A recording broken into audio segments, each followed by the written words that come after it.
I'd like to get into our special guest. So I'm honored to introduce you to our special guest today. His name is Bill Bookout, and he's the president of the NASC. That's the National Animal Supplement Council. Bill's the president, board chairman, and a founding member of this organization, the world's leading trade association representing manufacturers and suppliers of supplements for dogs, cats, and horses. Mr. Bookout was selected to serve on the Health Canada Expert Advisory Committee for veterinary natural health products and has been an ambassador for the industry for over 20 years. He's recognized as a leading expert on regulatory issues surrounding animal health and nutritional supplements, has testified on behalf of the industry at FDA public meetings, and has participated in countless educational programs, legal forums, regulatory trainings, trade events, and other professional meetings. He's deeply committed to philanthropy, both personally and professionally. Each year, this organization, the NASC, selects an organization to support through fundraising efforts at the NASC Annual Conference. Past organizations NASC has supported include Best Friends Animal Sanctuary, Big Cat Rescue, the REINS, REINS Therapeutic Horsemanship Program, and the Warrior Dog Foundation, Heroes in Horses, and Vested Interest in Canines.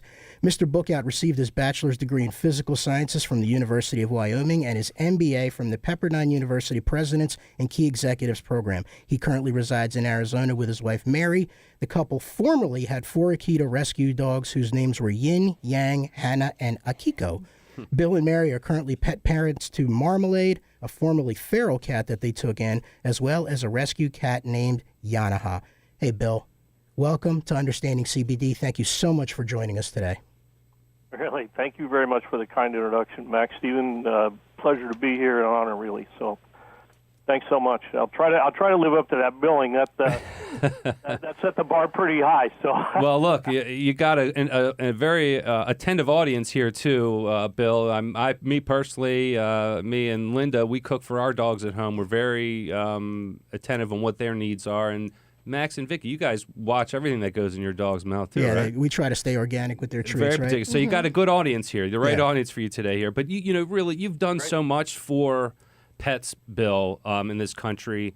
And, the question really is, what drives you to help out our furry friends so much? You kind of touched on it in the initial introduction to the program, especially during the pandemic. I mean, pets are really, they're extended family members, right? A lot of people, we do more, you said people do more for their pets than they do for themselves, and I think that's absolutely right.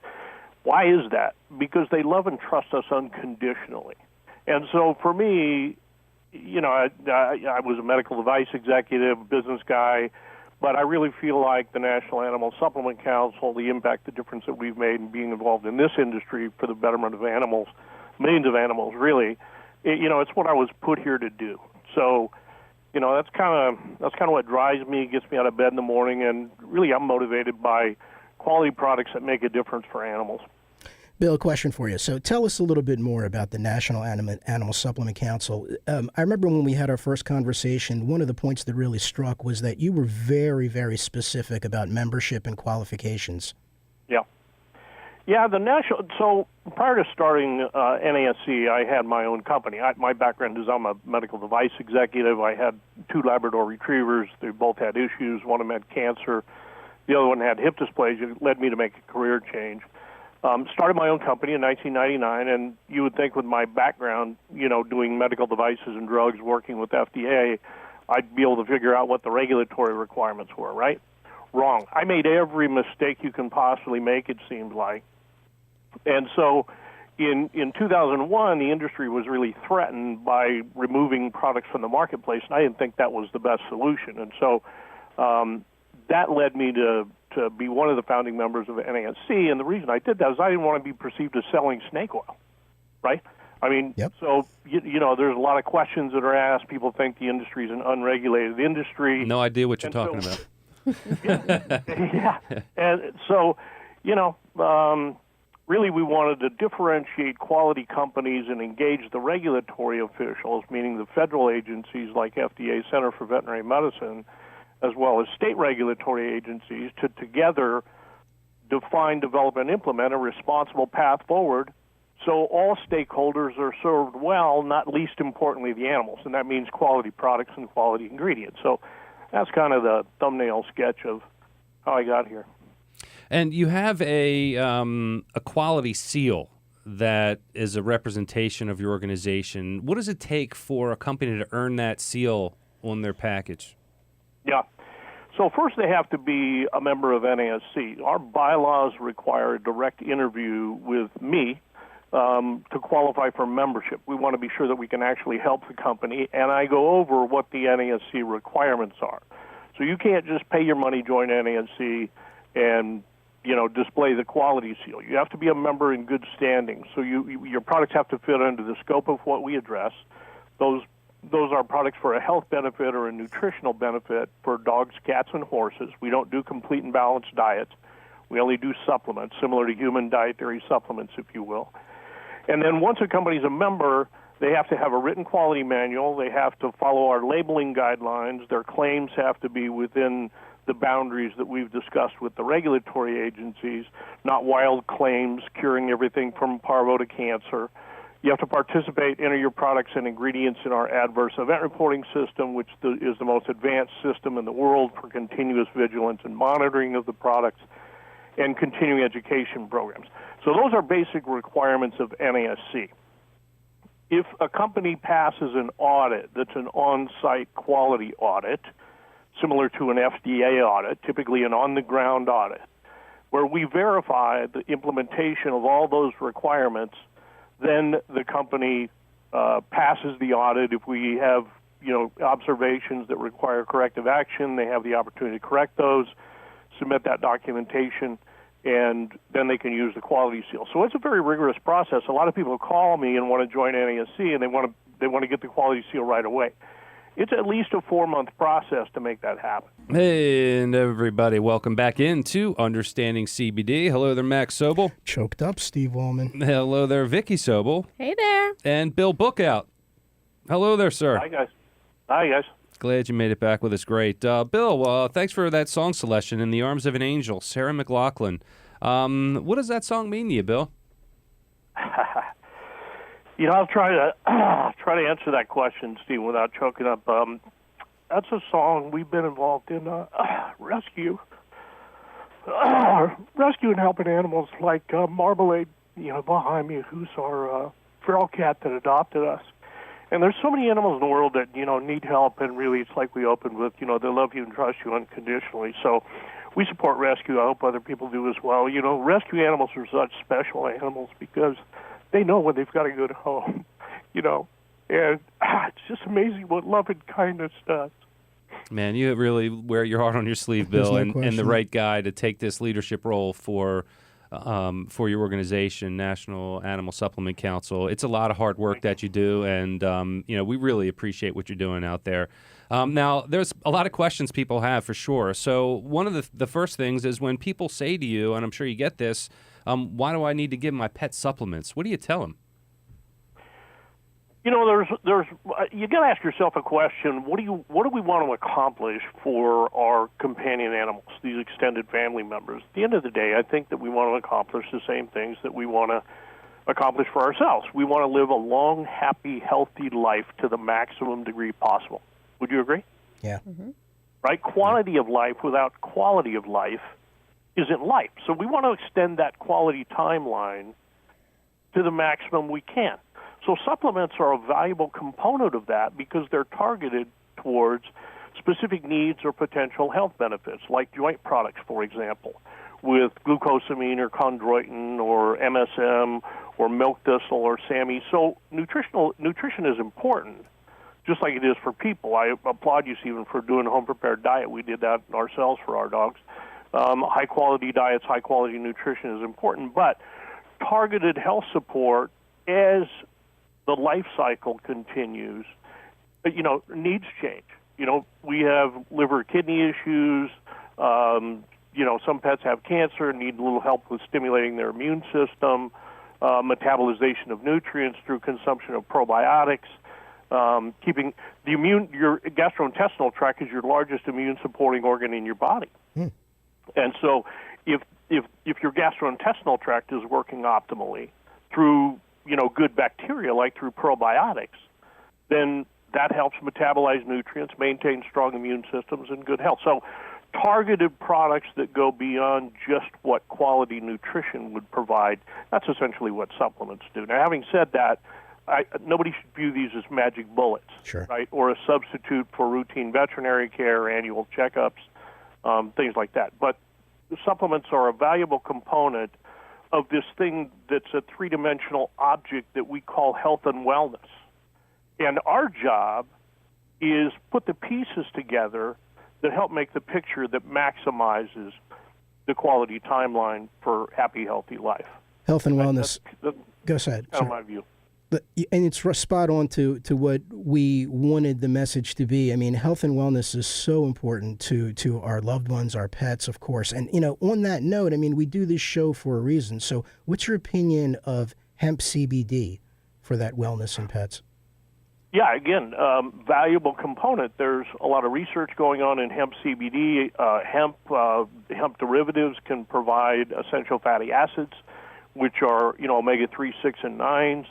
It can be a great protein source. It can be a fiber source. And, those approvals are going through the processes now.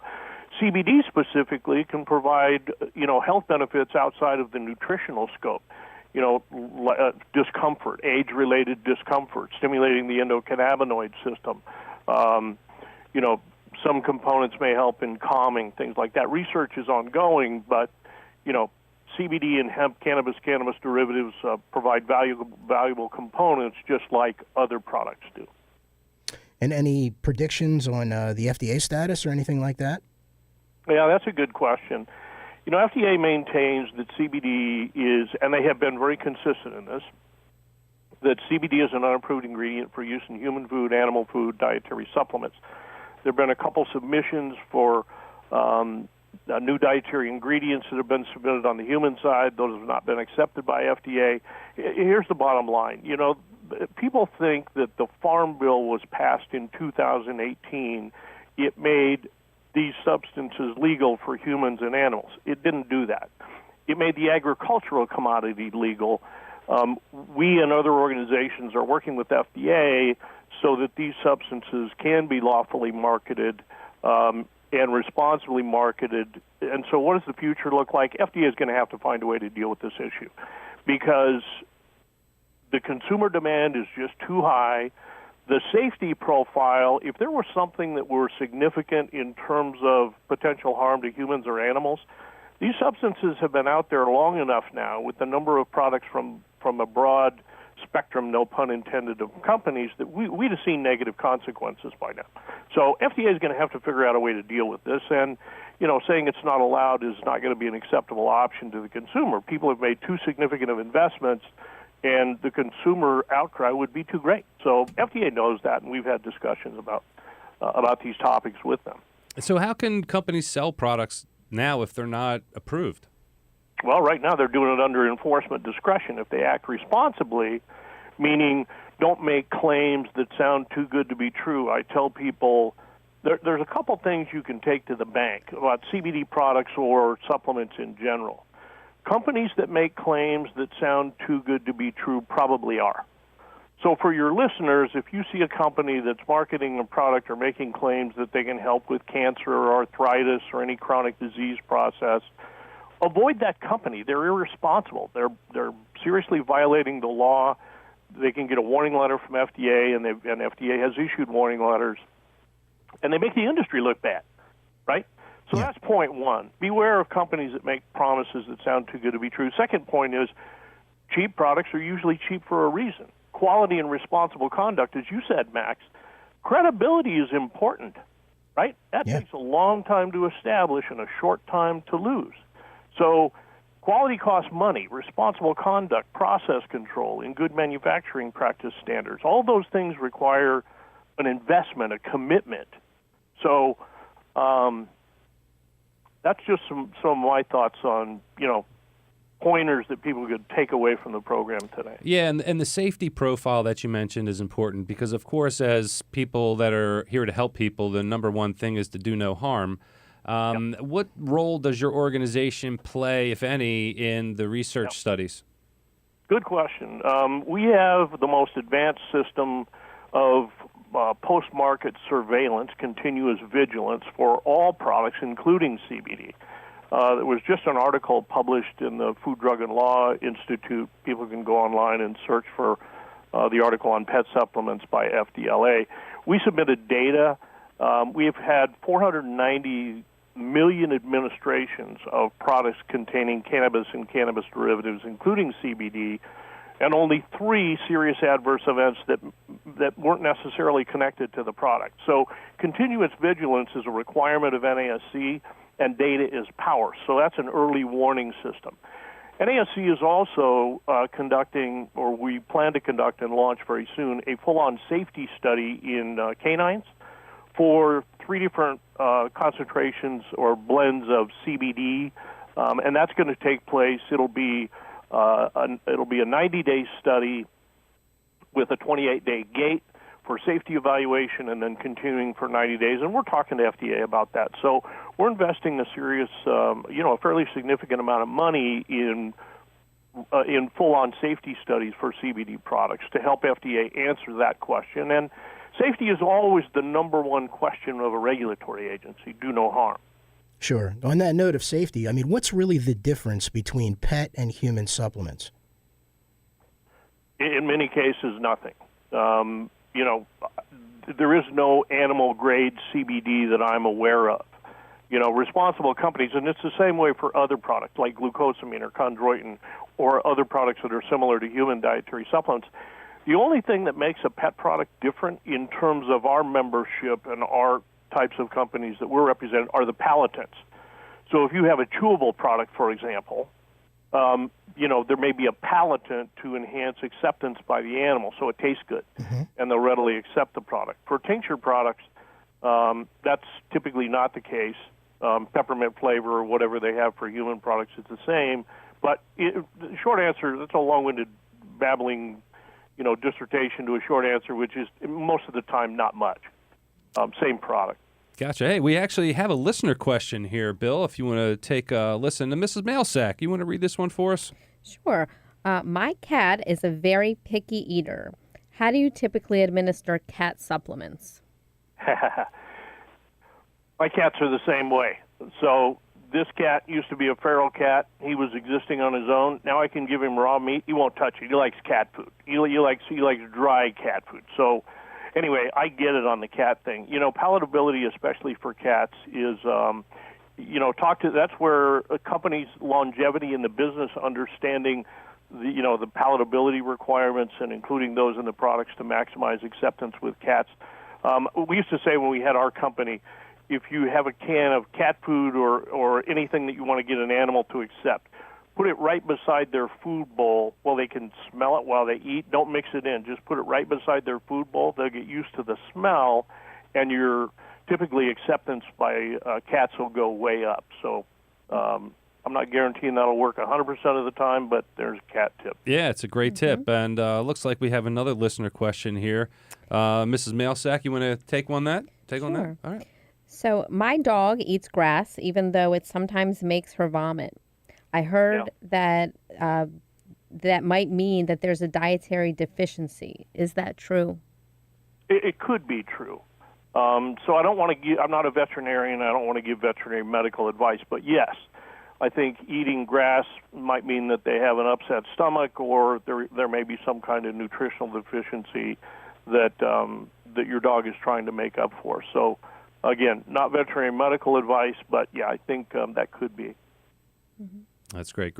Hey, Bill, we're coming close to the end of the show here, and you really answered every question like a pro, of course. I'd love to ask you, as we're getting to the end, is there anything that you'd like to leave our listeners with at the end of this interview?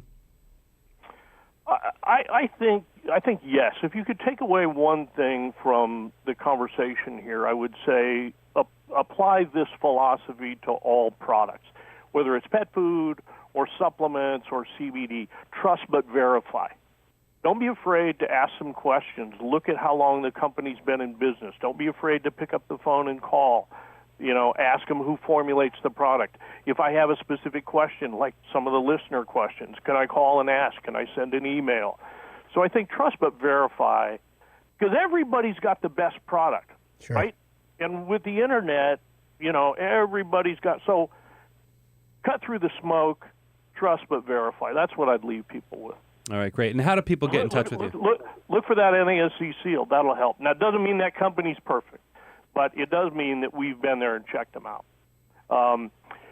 NASC.cc, animalsupplements.org. My email address is on the website. It's b.bookout, BOOKOUT, at NASC.cc. People can email me directly. If you didn't get to a question or you have a question, check out our website. You can contact me. I'm glad to speak to anybody.